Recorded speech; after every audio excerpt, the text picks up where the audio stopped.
I'd like to welcome Ray Lewis. Ray's lived in the Bayside area for decades and has worked tirelessly for community causes. He's an ex-RAAF navigator, a high-tech entrepreneur, former president of the Marine Care Ricketts Point. He was the Victorian Senior Achiever of the Year in 2007. He was awarded the Coastal Heroes Medal in 2008 and an OAM in 2009.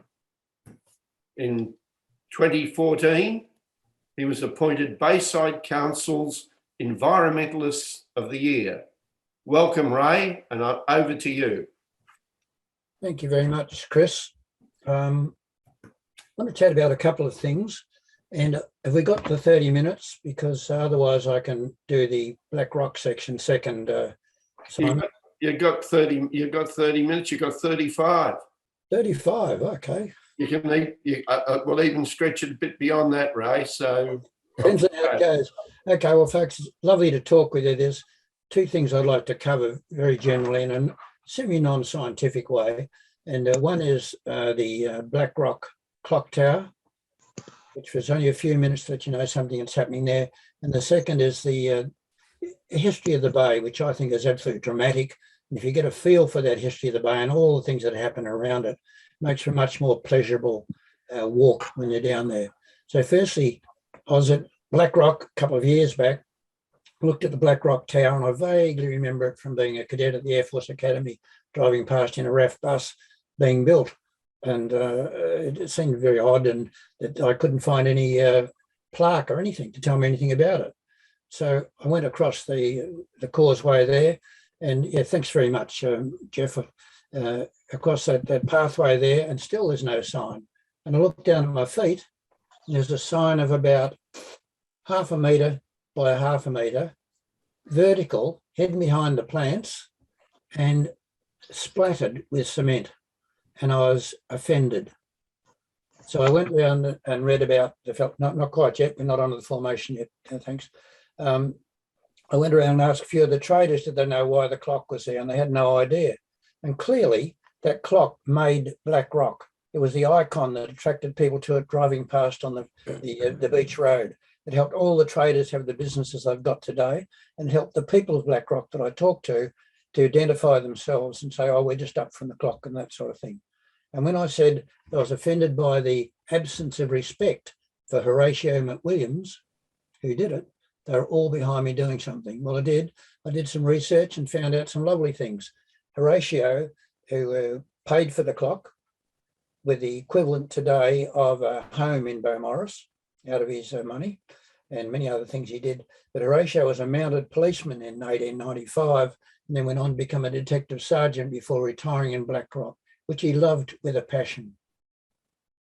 He conceived the clock as I've said, as an icon, which he knew would be valuable. He paid for it. He also paid for the children's garden, you could see at the back, and much of the restoration there that was done. He was also a very secret philanthropist to people of Black Rock in need. He would find out where they were and what their problems were, and he would make certain they got some money to see them through. And there was much more. He had no family of his own. He had a sister who married, and she had no children, and he had just lost to history. And I found it offensive to me as a citizen of our lovely Bayside to have someone who had done so much and so much more that you couldn't even find out about that stuff. It took a long time researching. Then I found through Murray, Sue Macbeth, and Sue Macbeth did some research for me and found out a few more things, and gave me enough to put a paper to council to say, let's recognise this bloke properly.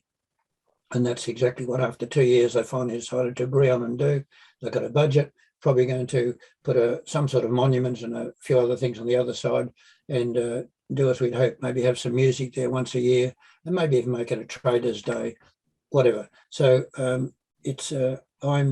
love that clock, and I love that area. I love it as an icon, and I'm very, very pleased to hear that we're going to give Horatio a fair go.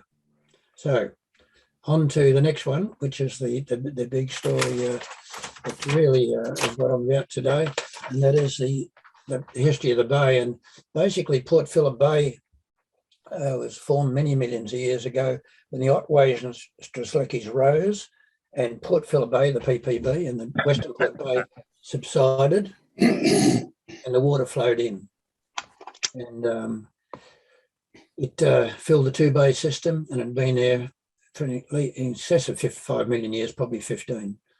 The next step was that it fundamentally had a dramatic lifestyle, the bay. And I'd like to move to the next slide if you can now, Jeff. And this is just a small part of the unknown history of the bay. Only 17,000 years ago, in a period actually 17,000 to about 6,000, 8,000 years ago, the bay had an ice age occur, and it was drying out. And eventually there was a waterfall at the heads of 120 metres tumbling down into the sea. But we lived alongside the megafauna right throughout that period and much before it. Probably for 50,000 years. The Aborigines have been here, and we're finding evidence now of 70,000 years, but most people accept at least 50. And among other things, some of the animals here, there's that elephanty funny looking thing at the back, that's called a Diptotrodon. And they're as big as hippopotamuses down here on the beach. And you can see the Aborigines in the back. This is a wonderful painting done by Peter Trussler, so that we can all start to appreciate some of the deep history of the bay. You know, giant kangaroos and many other things. And if I can have the next slide, please, Jeff. Also, we had giant animals like that mega lizard. When I have little children on the beach and I'm taking them for a walk and I talk about things like that, which they love, the big mega animals and things, I get 5 or 6 or 7, depending on their size, to stand in a row and stretch out. I get them to look from one end to the other, and then I bring out this picture and say, you know, that's how big the lizards and goannas were down here. And there's a sigh, the mouths open wide, because they were monstrous things. And this is an unusual picture, and it depicts also a wedge-tailed eagle. And the wedge-tailed eagle is Bunjil, the creator god for the Aborigines right throughout Bayside. And Bunjil created everything, including me, you, and all the rest of it, the animals, the insects, the fish, the whole shebang. And then he gave to his mate, the giant lizard, the job of building all the waters, the creeks and the streams and the lakes and the ocean and all the rest of it. And there's only one thing missed over at the end. I hope no ladies are listening, but no one thing missed over with girls. We'd invented everything according to the Aborigines, and it's 15, 16, 30,000 years of oral history back. We'd forgotten to invent women. So Wan the crow, the second pal of Bunjil, invented women. And I've always wondered, 15, 16, 30,000 years of history, that women had a unique creator, and I was in there with the rats and the mice and the grasshoppers and the flowers and the plants and all the rest of it. There must be some good reason behind all that. I take it as a credit to our women folk. Yeah. So what do I have to next? I'd like you to just turn on one. Oh, no, hang on for a moment. I'll just chat for a bit further. What happened was, when the bay has been down like that in that period, the Aborigine boys would come right across the bay and around a shortcut across at the heads, and they'd go up to Black Rock to Mordialloc. And at Mordialloc each year, the eels run. The eels run back to where they're born. They drop their eggs and the little eels hatch. Then they go back out and die. And once the eels hatch and live, they swim out through the bay, up the coast and up to the Coral Sea, where they breed and come back again. So that makes for a pretty spectacular time for the Aborigines locally in the bay. And they have what they call a jambana, which I think is a great evocative word for it. And that's a party where everyone comes down to the Mordialloc Creek and lives on eels for about 6 weeks and has a big party, catch up with everybody from the other tribes around the bay, because there are 5 or 6 of them in the Kulin Nation. And the boys from the Wathaurong, right over way near Geelong, would come over and they'd find wives amongst the Bunurong and take them back. And you ask yourself, well, you know, why go that far? Well, because their numbers were so low and controlled that they would have inbred to destruction if they didn't understand eugenics, and they did. So they made certain their girls married out, and the children of the Wathaurong and the Bunurong here would probably go north and get the girls and get taken up by the Wurundjeri and other tribes. And they result in a very handsome people before I get off the track, we arrived here at about 1840, basically. We're here in 1805 and a few other things. But we went away again to Tassie when we couldn't get enough water down at Portsea. But at 1840, we're getting going. And by 1877, 37 years later, there were no Aborigines left of full blood. They'd all died or moved. And they died mostly, some of it because of misadventure, some of it because of draining the swamps at the back and taking their food stuff, some of it to getting rid of the yam daisy. I'll tell you about that. It's quite interesting when you the agricultural bit of a moment ago. The yam daisy was a potato plant, and we brought in our own animals. Our own animals were cows and sheep and horses and pigs and more. And do you know the unique thing about them? They're all hard-footed. And our animals in Australia are all soft-footed and padded. So these hard-footed animals which spread across the land chopped through the yam daisies, so they lost their food stuff. Someone says, well, you know, they lost their food stuff. You know, it's only potatoes. They could have done something else, the Aborigines. I said, you might ask the Irish what happened in 1900 when they had a potato famine. And half of all Irishmen had to leave the nation to survive and live rather than starve to death.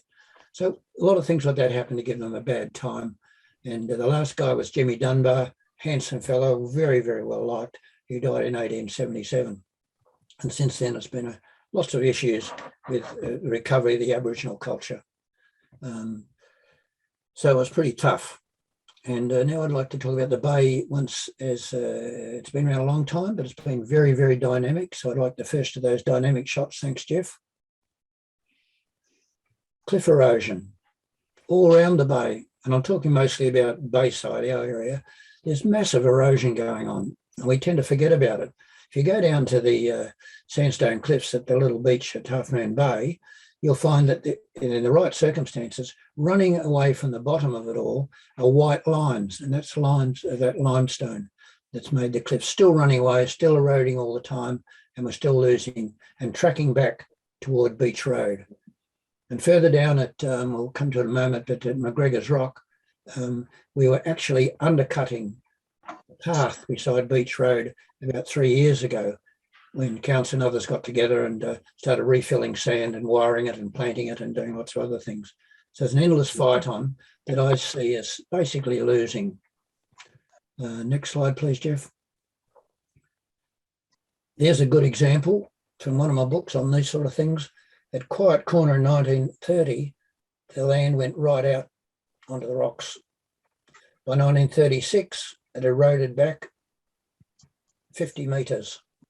By 1976, it was only, say, by a massive intervention of people, a lot of planting, a lot of hard work to rewire, replant and do all sorts of things, try and save the land and tilt it back and build a big boulevard through.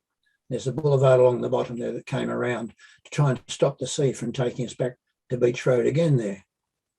Next slide, please. That's fallen down in my time. That's at the bottom end of the Marine Sanctuary, still in Bayside.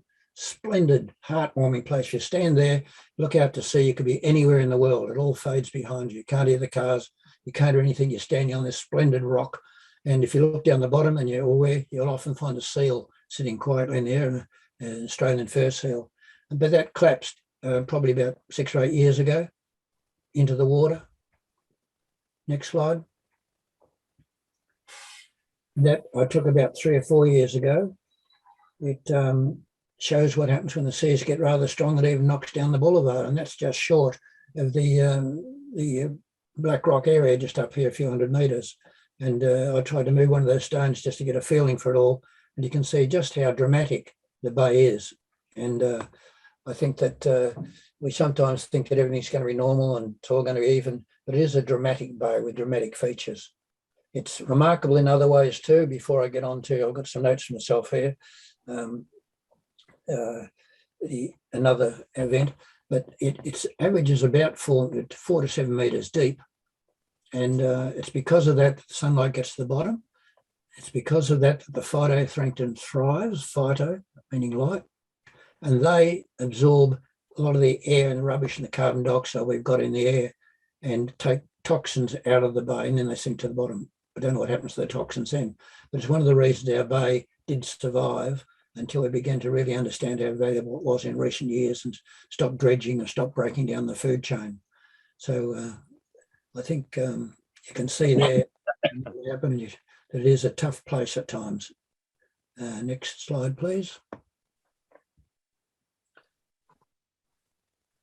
I'd normally put my finger across the bottom, but you can already see it. We talked about the bay drying out 16,000 years ago, and a big waterfall, the heads tumbling down 140 metres to the sea. And I always like to imagine if I was a little Aboriginal boy down there, and I've seen some of the places there when I used to live down that way, where your big sister would take you down to Portsea to look out, and you'd look down and see the land bridge going to Tasmania, and you'd see Aborigines walking down that way. And that's how they got to Australia, by the way. We had, during ice ages, the seas go down, the water gets caught up in the poles. And at one time, in that 70,000 year ago period, it was pretty well walking all the way from India to Australia. And that's when Aborigines made the first traps down, because they didn't have boats. You look at that, what happened only 1,000 years ago, which is very, very, very recent. If you're at all into any of these numbers of 5 millions and 15 millions and 500 million year ago for the dinosaurs and things, 1,000 isn't very far back at all. In fact, I might say as an aside here that we think today's are really modern times. And yet, over half of us here, I would think, if we doubled our age, would be half the age of, would be the full age of settled Victoria. I'm 86.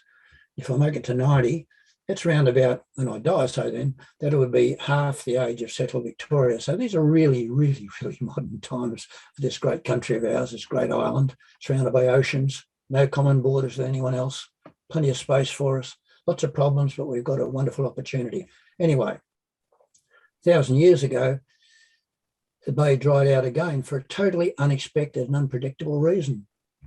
And that was that a lot of silt came down the Yarra and a lot of clay came with it. It all got together at the heads and created a great sand spit. And that sand spit denied the water, the dual daily exchange of the tides coming and refilling the bay with fresh water. So what happened was that evaporation absolutely exceeded the run-in from the rivers, and we dried out. And the net result of that was that people went back out there again, and people lived all over that country of theirs, the Bunurong country, and they were very spread out totally, and the plants grew again, the animals went out there. We even had brolgas and things before we started draining the Kooyarut swamp and taking that away. So it was pretty exciting times. And as usual, despite the oral history of when it dried out once before, and by the way, all our oral history, we can pretty well thank Georgiana McRae for, who was down at McRae on her own, 100 kilometres from anyone else for most of her lifetime living down there, because her husband was up here, didn't want to be down there. And she was acutely aware of the Aboriginal culture and wanted to capture it while she could from those speakers that still remain. So she listened to them carefully and wrote down everything she could learn. That's why we know some of these things. Anyway, what happens, it's just like it would have happened, I think, in Holland, from the old things we read. When you've got a big barrier like that and it's frail, when it gives way totally. And what happened was, in one moment, it breached. The ocean, it must have been a high tide at the time, came in with an enormous almighty rush. Wind came and terrible stuff happened. It came and spread right across the bay, and it knocked down every single tree around the bay like the leaves of a great flower. And it killed every single person out there. It was a day of great tragedy. And only 1,000 years ago. Now, what have we got next? I might say that its name, they've called it Lake Phillip here, but for your own information, the name of the bay for 50,000 years has been Nairm, N-A-I-R-M, Lake Nairm. And there was Lake Nem, they called it. There was a little bit of a lakeish thing there.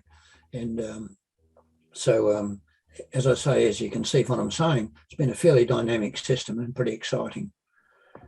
Now, I think to Bunjil's eggs, after seeing this one and the map, there are many things around we've got Bunjil's eggs here. I don't know why I did that, but it's Bunjil, the eagle creator god, and a lovely bloke called Glenn Romanis, a fabulous sculptor, sculpted those to represent the 6 clans of the local Bunurong people.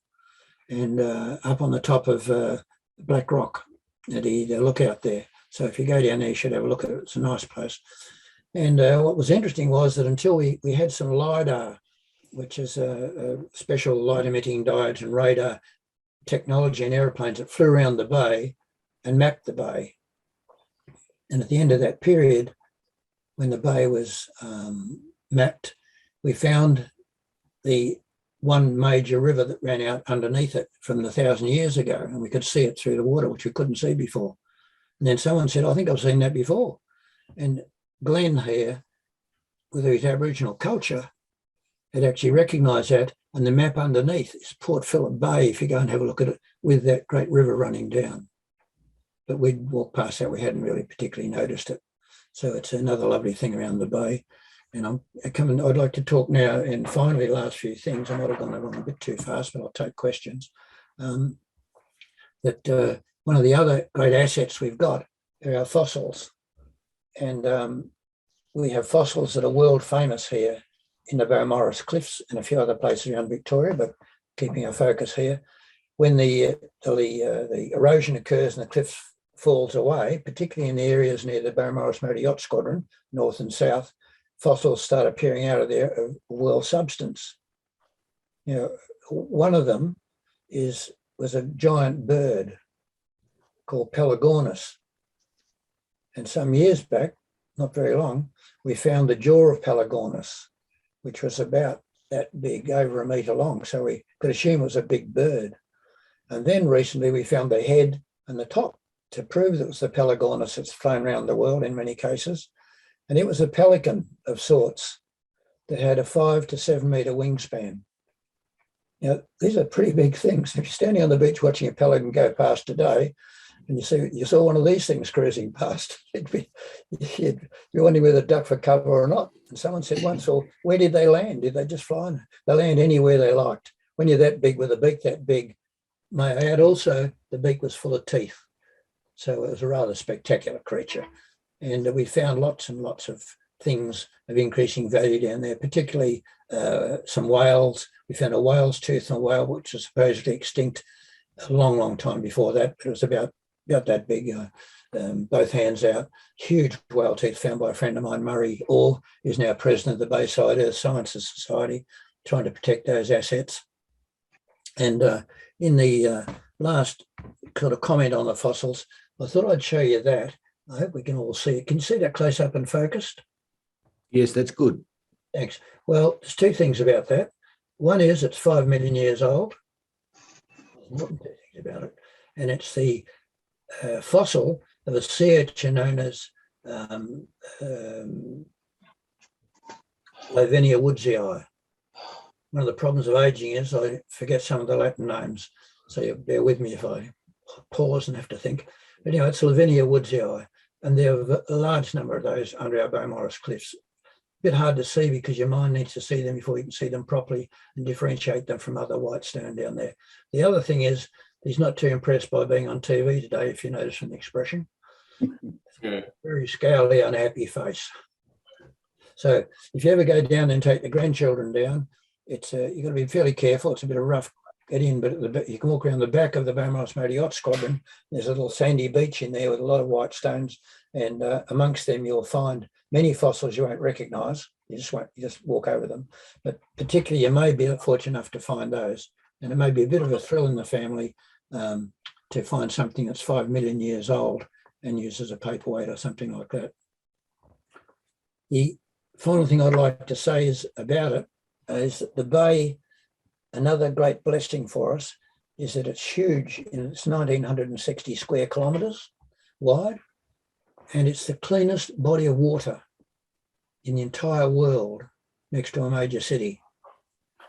And it won't stay that way unless we fight for it.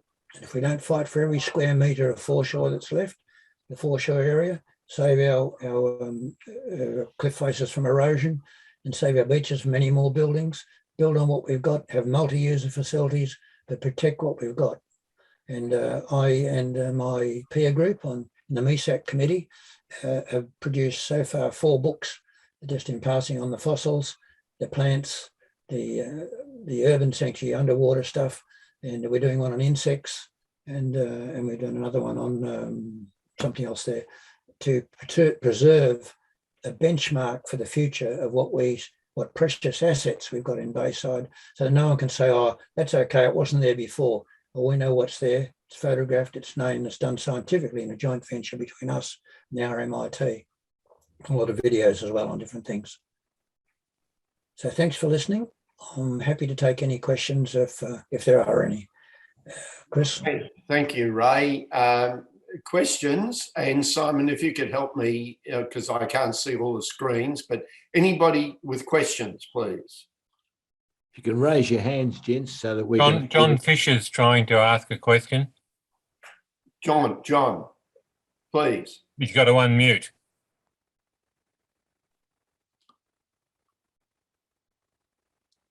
You there, John? He hasn't unmuted.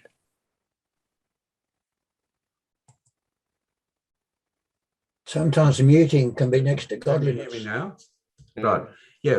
I'm a swimmer and I've for many years, and I want to say that it's staggering how clean the bay is now compared to even 10 years ago and compared to 30 years ago.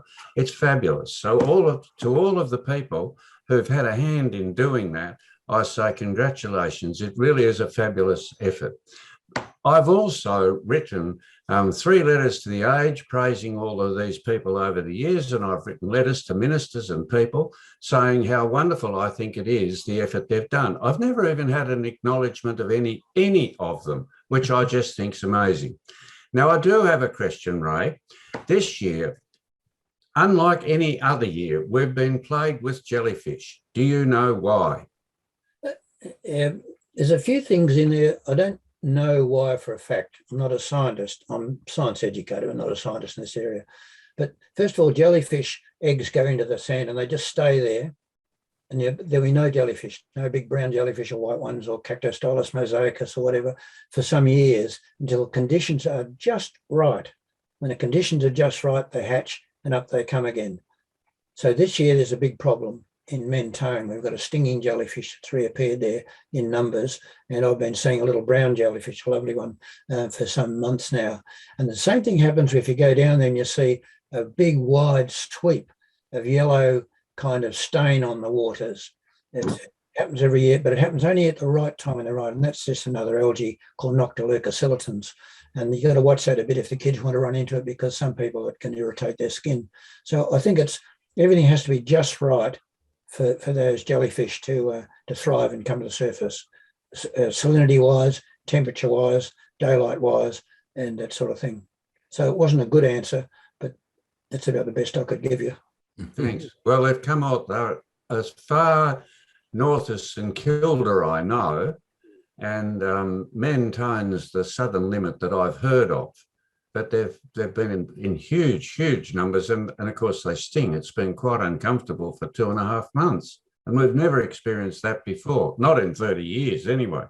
Yeah, we haven't. It's an odd one because there's other jellyfish that don't sting that are rather large.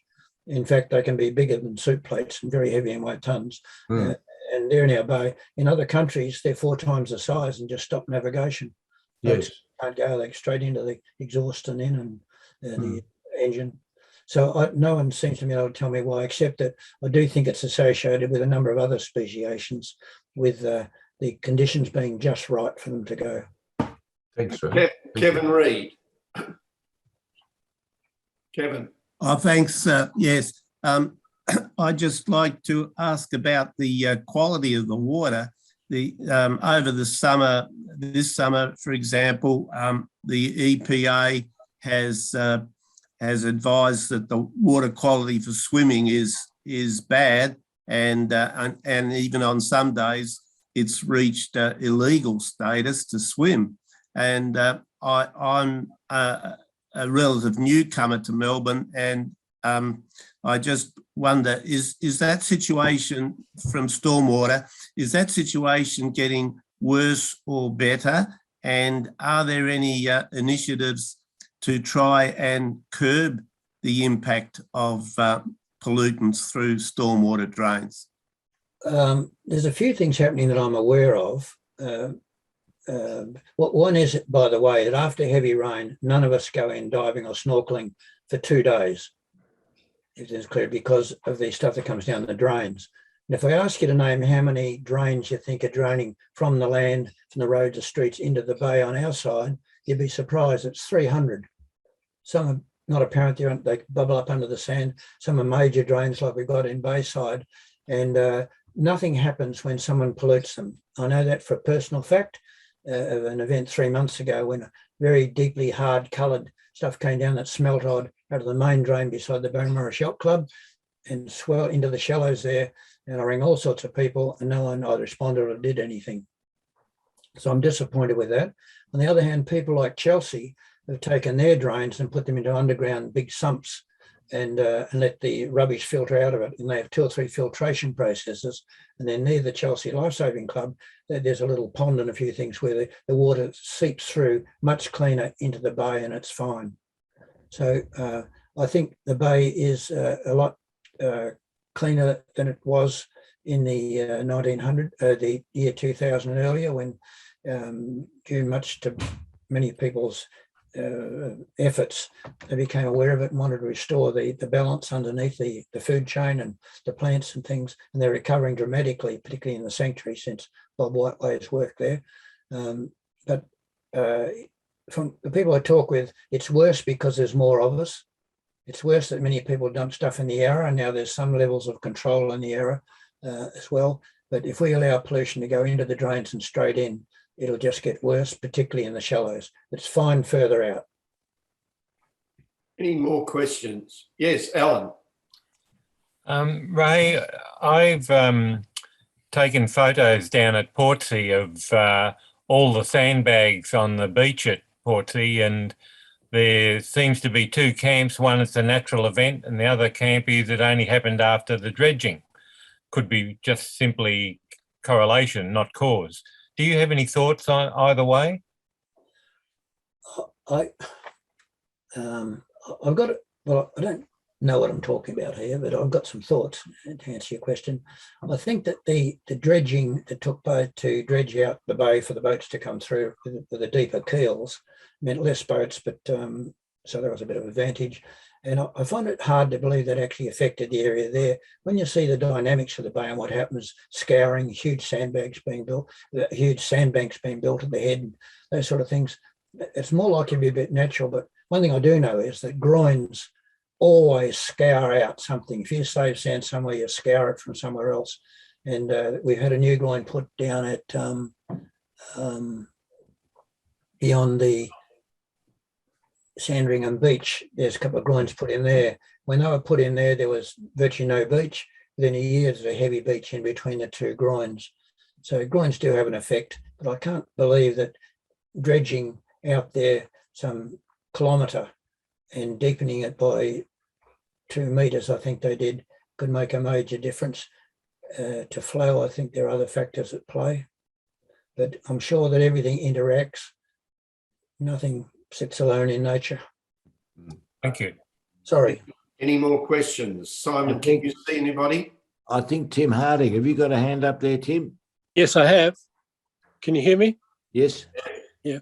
I used to work at the EPA in water pollution control, and I was in charge of the E. coli count monitoring. Our theory was that the E. coli counts after stormwater, after rain, were mainly from dog droppings, believe it or not.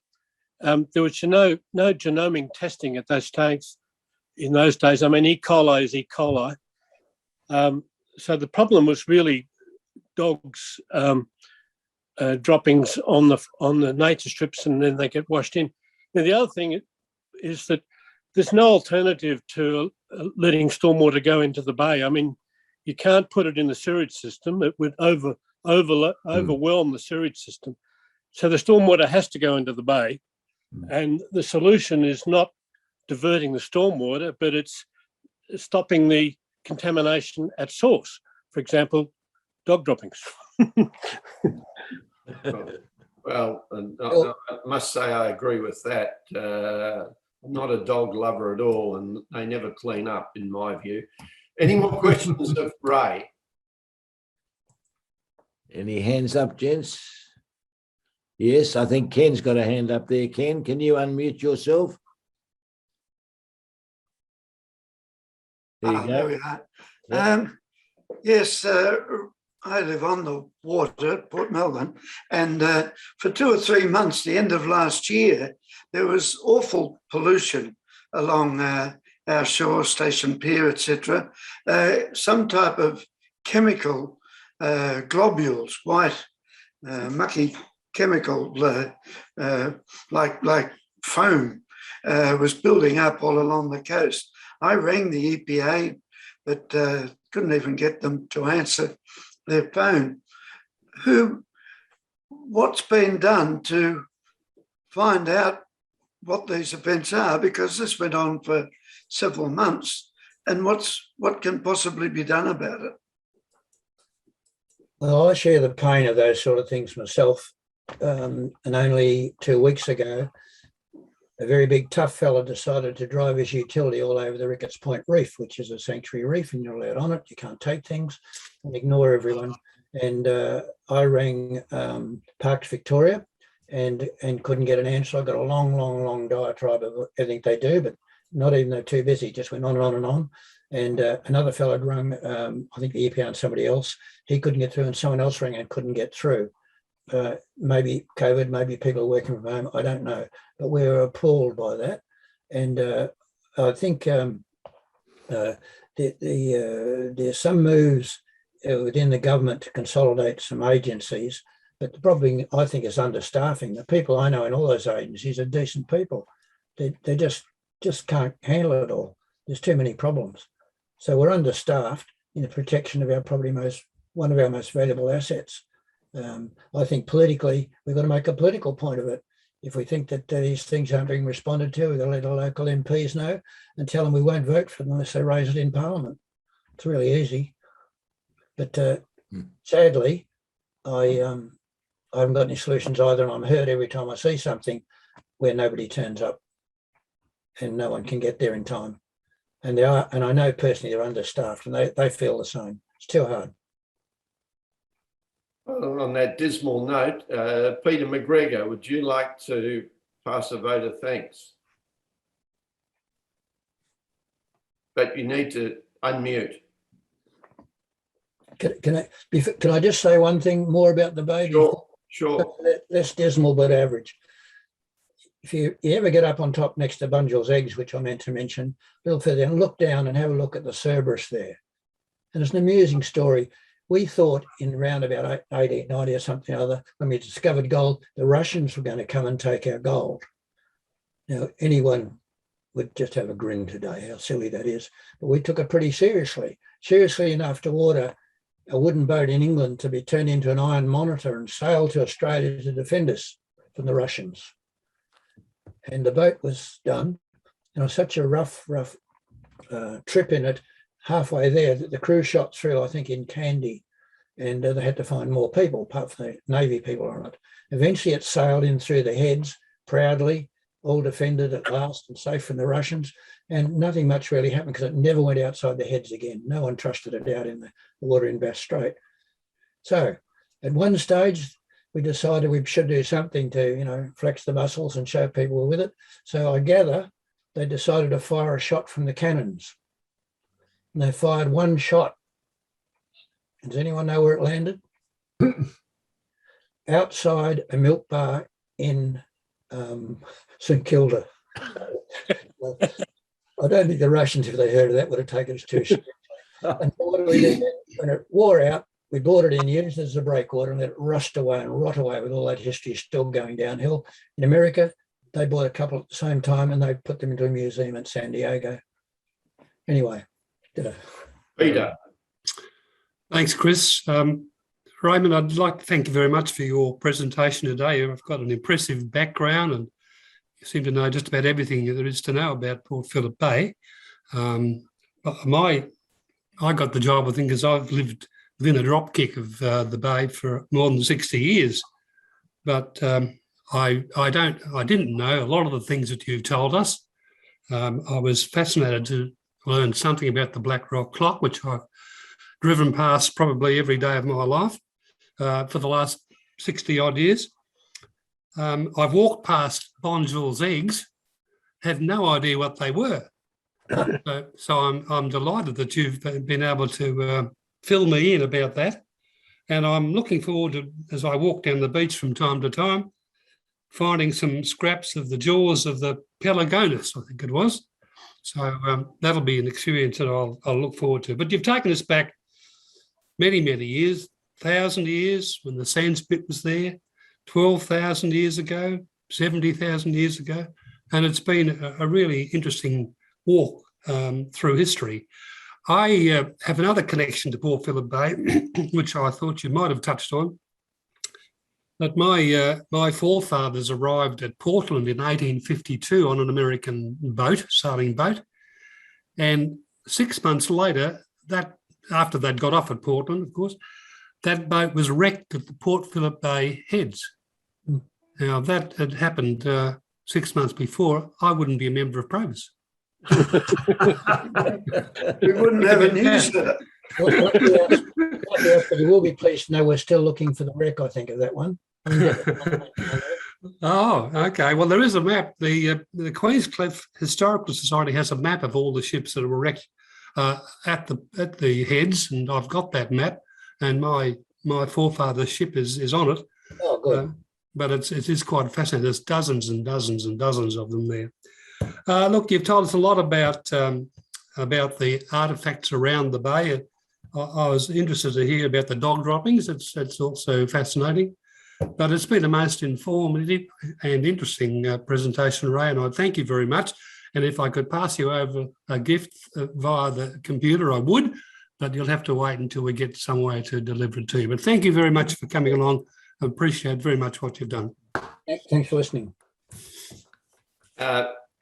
Ray, as a former member of BRASCA, the Black Rock and Sandringham Conservation Society there, planting trees on the Black Rock foreshore, I feel now I must have done a really good job. So thank you for that. Just in passing, BRASCA, the people pretty heavily involved in replanting the face of the cliffs down there where at McGregor's Rock, very involved. And it was a very deep series of experiments to find out a plant that would stay there. So if you ever walk past that and look back, you'd be surprised to see it's abnormally, homogeneous, just one plant, pretty well all the way through. Few have grown since, but it's abnormal to see a great swathe of one style of plant. But it is an anchoring plant and a very valuable one. And my good friend Bob Whiteway, who died, was also president of BRASCA, you may have known, and he was the guy who fought to save the sanctuary, among other things.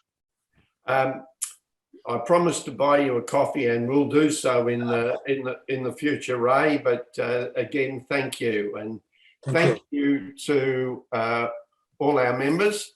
The next meeting is on Tuesday, the 15th of February, at the Black Rock Yacht Club, and look forward to seeing you all there. So. Thank you very much, and I will close the meeting. Bye-bye. Bye. Goodbye all.